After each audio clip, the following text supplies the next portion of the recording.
It's part of who I am. And so when you look in the mirror now and the image that looks back at you, are there days when you say, well, I kind of like this, or I like my hair today, or I'm never I think I'm pretty cute today? No, I'm pretty cute today. No, I try not to look in the mirror. I really do, because I'm never happy with what I see. So I go on with my work and get it done. I have to ask you this. So many mothers in my audience have said to please ask you this question. Yeah. Why do you always grab your crotch? Why do I grab my crotch? Yeah, why? We think you got a thing with your crotch going on. I think it happens subliminally.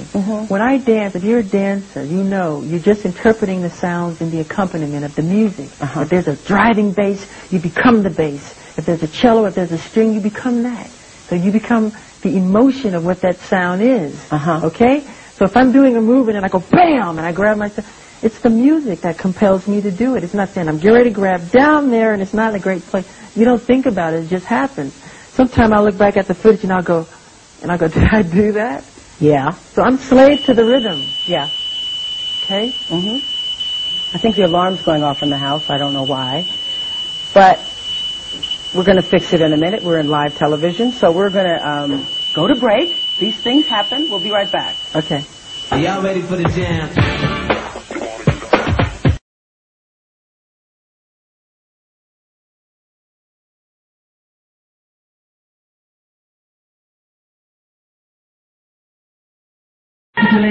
They manipulate our history books. The history books are not true. It's a lie. The history books are lies. You need to know that. You must know that. I think it's important to be here. I'm not just fighting for myself, I'm fighting for all artists. Those great artists who pioneered, entertainment business, as well as songwriting, as well as incredible staging. The fact that they have been taken by the system, totally broken them financially. And this has to stop this conspiracy. They made and created so much joy for the world. And the system, meaning the record companies, totally took advantage of them. And it's not like they always say, they built a big house, they spent a lot of money, they bought a lot of cars. That's stupid, the excuse. That's nothing compared to what artists make. And I just need you to know that this is very important, what we're fighting for. Because I'm tired, I'm really, really tired of the manipulation. I'm tired of how the press is manipulating everything that's been happening in this situation. They do not tell the truth. They're liars.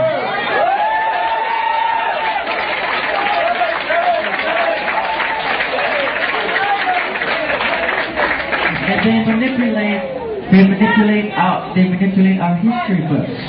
The history books are not true. It's a lie. The history books are lying.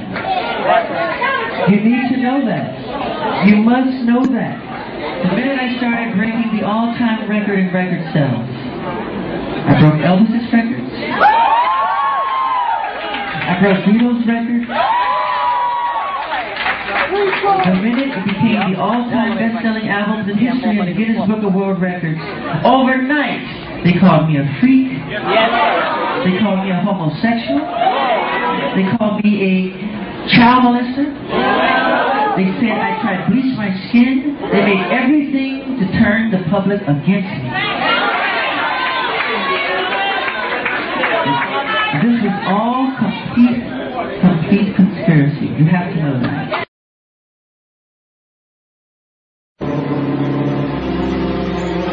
The #1 pop star in the world. His Thriller CD topped the charts, while his latest didn't crack the top 10. What has this done to your career? What has it done to my career? What has it done to your career? In what way? How has it impacted my touring, record sales? Album's #1 all over the world. All over the world. America's the only one because I don't want to say too much. But it's not #1 in the United States. It's conspiracy, yeah. I don't want to say too much. I'm done. I don't want to say much because I'm hurting. I'm really hurting. Privacy was key in this room, obviously. Yeah, he liked his privacy. When the doors were open, you know, it was okay, but when he left, he wanted his privacy. He had his privacy. This is one of the bathrooms. There are two bathrooms. See? He had his privacy. This is one of the bathrooms. See? He had his privacy. This is one of the bathrooms. See? He had his privacy. This is one of the bathrooms. See? He had his privacy. This is one of the bathrooms. Privacy was key in this room, obviously. Yeah, he liked his privacy. When the doors were open, you know, it was okay, but when he left, he wanted his privacy. He had his privacy. This is one of the bathrooms. There are two bathrooms. Let me just say this. The tradition of great performers from, and I really want you to hear what I have to say, the tradition of great performers from Sammy Davis Jr. to James Brown to Jackie Wilson to Fred Astaire, Gene Kelly. The story is usually the same though, you know, these guys work really hard at their craft, but the story ends the same.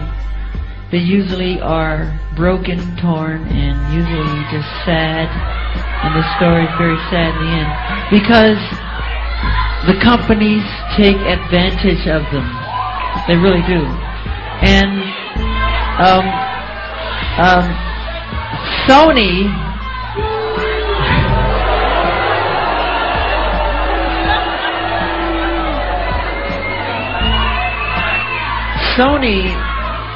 being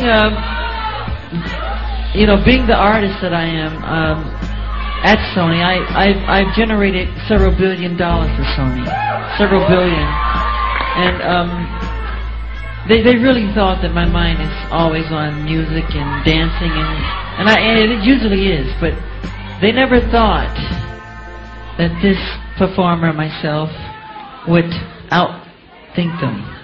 Yeah!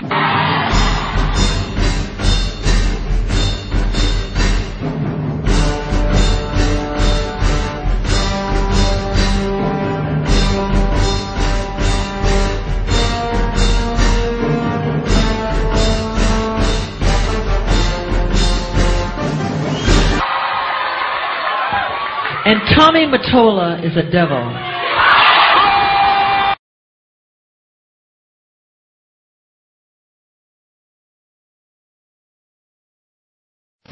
Clearly, it suited the U.S. government, the mafia, and in particular, Michael Jeffrey, for Jimi to be neutralized. But just how did Jimi Hendrix die? All right, now it's been said for 30 years that Jimi Hendrix choked on his own vomit. It was said that he died of a heroin overdose. Of course, none of that's true. He didn't choke to death on his own vomit. Something had to make him sick, right? So now it's known that he took 9 Vesperex tablets. These are sleeping pills the night that he died. Now, it's been said that he died from an overdose of barbiturates. The problem is Jimi Hendrix was a chronic insomniac. He was used to barbiturates, and the Vesperex that he took really had very little effect on him. He took 2 tablets. He didn't feel a thing, couldn't go to sleep. He had taken an amphetamine capsule at a party the night before. So the 9 Vesperex tablets he took really had no connection to his ultimate end. But when he was wheeled into the emergency room, his throat was cleared, and the physician wrote that great masses of red wine came gushing out of his stomach and his lungs. Right? So as I reenact the death of Jimi Hendrix, he must have been held down, a gallon of wine poured down his throat until he drowned. There were only 20 milligrams of alcohol in his blood when he was brought to the emergency room, which means there wasn't even enough time for that alcohol to enter his system. So the cause of death was drowning, and it looks to me like it was a forced drowning. And finally, they're playing the part that great chokes me almost, but I can't let the joke come out. Jimi Hendrix had a packet of 42 Vesperex tablets in his pocket. Now, Eric Burden of the Animals has claimed that Jimi Hendrix committed suicide. If that was the intent, it's very likely that he would have taken all the barbiturates in his possession. So it's clear that suicide was not the object. If suicide had been the intent,